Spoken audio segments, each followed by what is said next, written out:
What's up, everybody? It's Soren Baker.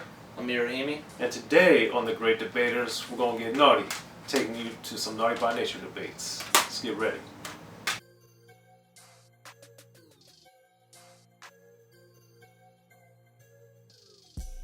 Alright, Amir. So, Naughty by Nature, one of the most successful rap groups of all time. They've had some of the biggest songs of all time.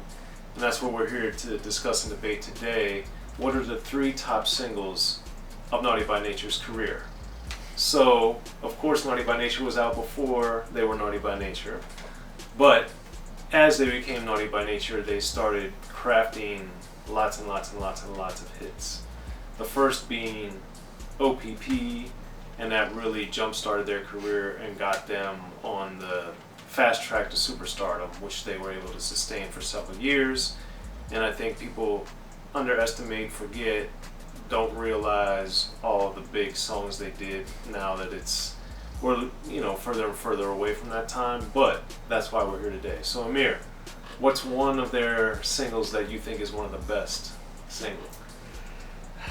You mentioned already, so I'm just gonna go ahead and get into it. OPP, man. Okay. Dear Lord, this song is a song that I heard before I even dug into their catalog. Same with Hip Hop Hooray, and these are songs that I've heard far before I even really started getting heavy into rap.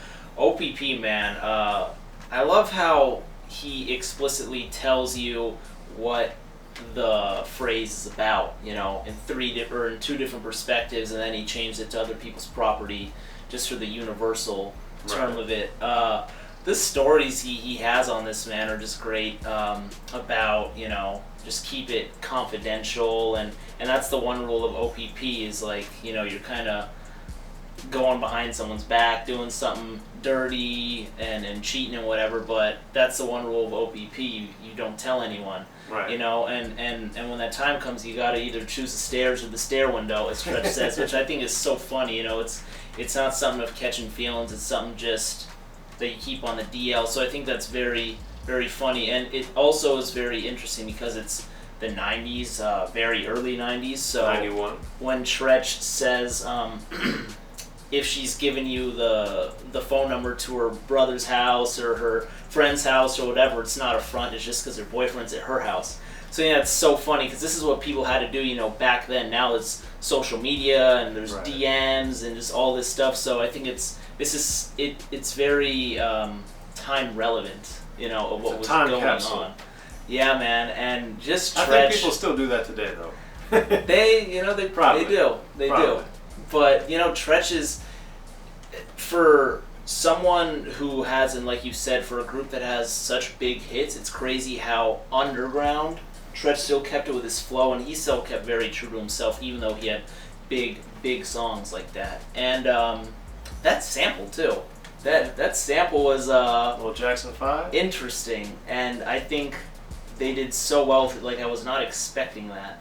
Yeah, so KG they murdered that. Is a KG. amazing producer, and he was really good at blending the super street stuff with the super commercial stuff and doing it in a way time and time again that we saw not only with Naughty by Nature, but then later with Jaheim and John A and some of the other stuff that he did. But amazing producer too, man. This is true, KG. Alright, so what's another single that you think is one of their best? Oh, was that one of yours? Well, I have 4 that I want to make sure we discuss, and then I'll pick my 3, but that's one of the 4. So what's another one? So, one of the other songs is such an amazing song, and that would be Everything's Gonna Be Alright. Okay. Oh my god, this is definitely one of my favorite songs in rap. Right. Obviously Naughty by Nature as well, and just to start off in the hospital, throw them in with the rest of the Born Losers. It's really sad. Even the cover art for the single, or on the back cover, where it just has the baby and just calls him, a ghetto bastard, is just really, really sad, and just what Tretch does in that song, basically saying what he has to resort to. His mom calls him priceless, but why is he homeless? He's looking for things to eat. He has to get a gun, he has to sell drugs. His neighbors think he's a no good. You know, it's very sad, but it's also very relevant to the time and his environment. And he was also in, they're also all from New Jersey, so, you know, it's always interesting how you hear these songs, you know, either from New York, New Jersey, or Los Angeles, or wherever, but it's all the same story, just a different place. I also love at the very end where Tretch goes and he says, if you ain't from the ghetto, don't visit the ghetto, because you don't know nothing about the ghetto. I don't want to hear your condolences, because you don't know what I'm going through, kind of thing. Right. So I thought Tretch is just so great in the song, man. Well, a few things about what you said. One of the things I remember about this song was when the album came out, it was Ghetto Bastard is the name of the song. And I remember when I saw the single, and then I saw the video as well, I was like, man, because at that point, I knew basically every song title on every album that had come out at that point. And I just remember thinking, like, wait a minute, this song isn't even on the album. How are they going to make it a single? And then I started hearing it, and I was like, wait a second, that sounds like Ghetto Bastard. And then, of course, it is Ghetto Bastard, just with a different title so that it would be more palatable for people to buy in a record store as a single or for the video outlets to play at the time. And that, I think, showed kind of their ingenuity, whether that was Naughty by Nature themselves or the people at Tommy Boy, which put out the record. But I just remember thinking that was very interesting that they understood, and they didn't change the song, just the title, so that it could be, you know, more universally, I guess, embraced per se. But speaking on a lot of what you said, I think this song is just so amazing on so many levels as far as examining this pain and this hurt, but then also showing how Tretch was able to overcome it and is overcoming it, and just the songwriting and the beat, the video, everything about this song I think is amazing. So I'm glad that you made a point to highlight that one. Now, another one that I think is just an amazing song that was also a single is Uptown Anthem. This from the Juice soundtrack, and the Juice soundtrack, for those that don't know, is stock full of amazing songs, and this is one of the best in my opinion of them, probably one of the top 3. And I just remember, obviously Tretch is in the movie and he's friends with Tupac, and then the song is just so powerful, and it had that kind of chant thing early in the game. Yep. And then Tretch in particular, his flows and his styles and his vocabulary and how he approaches things is just always so phenomenal.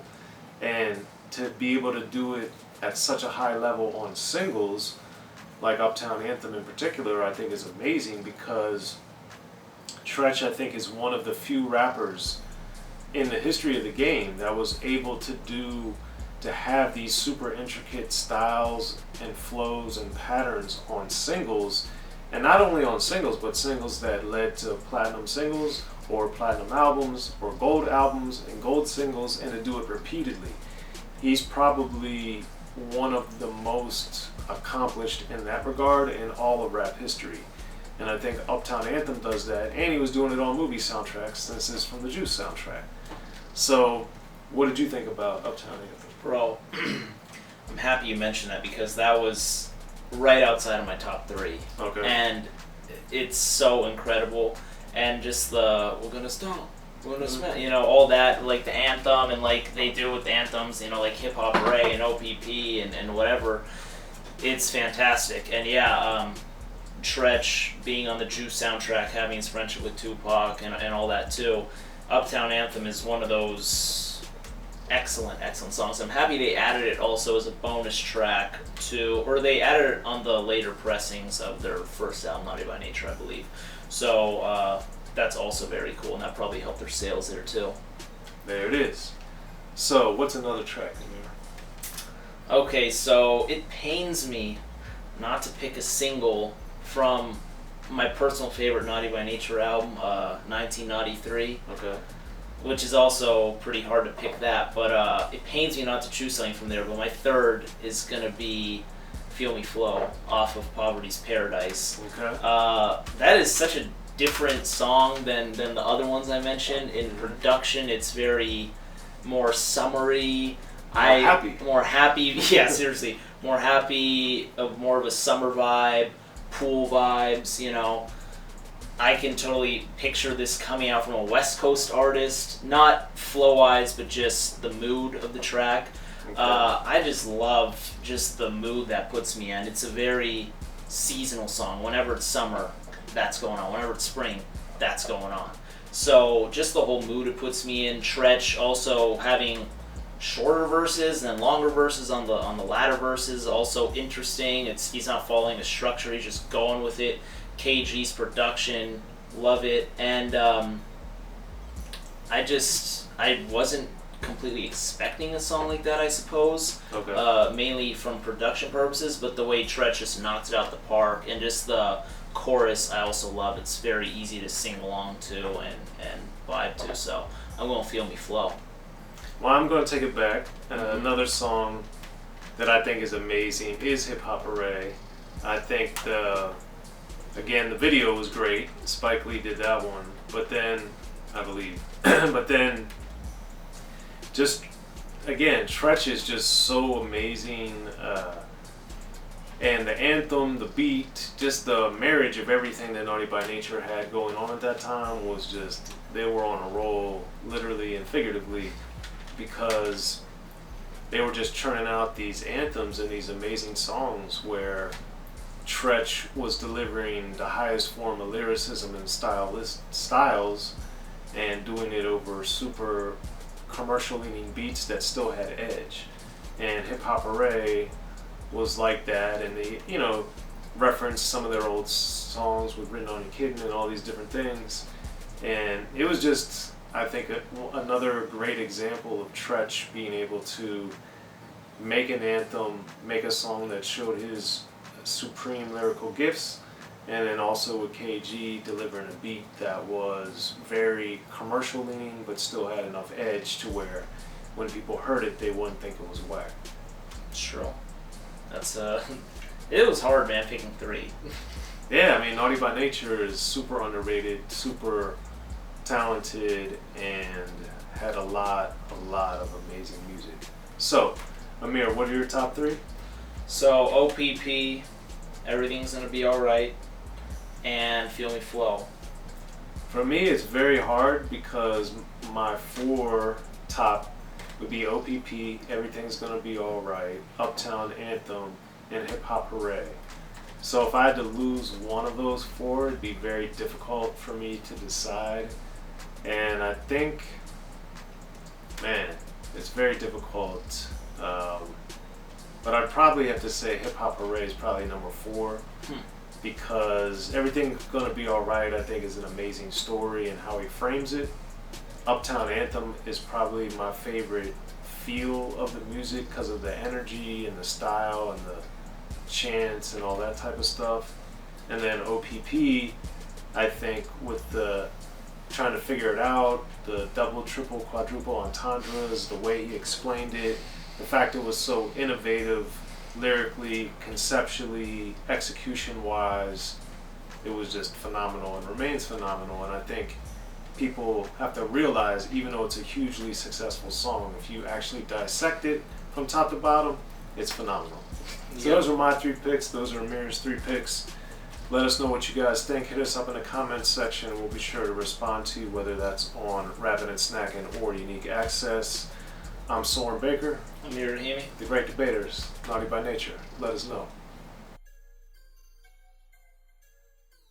Be sure to check out the History of Gangster Rap by Soren Baker. He's official. History of Gangster Rap features exclusive interviews with Ice-T, Snoop Dogg, MC Ren, the DOC, and dozens of others. The History of Gangster Rap, a definitive look at how Los Angeles changed rap forever. In Los Angeles, the streets definitely set the tone of the hip-hop music. At 19, I got a $50,000 car. My whole angle always was, I'll be street, but I will always tell you the horrors that go along with this life. There will be penalties and casualties for just wearing the wrong color in somebody's neighborhood. And once gangster rap made it from the streets to the TV, the genre exploded.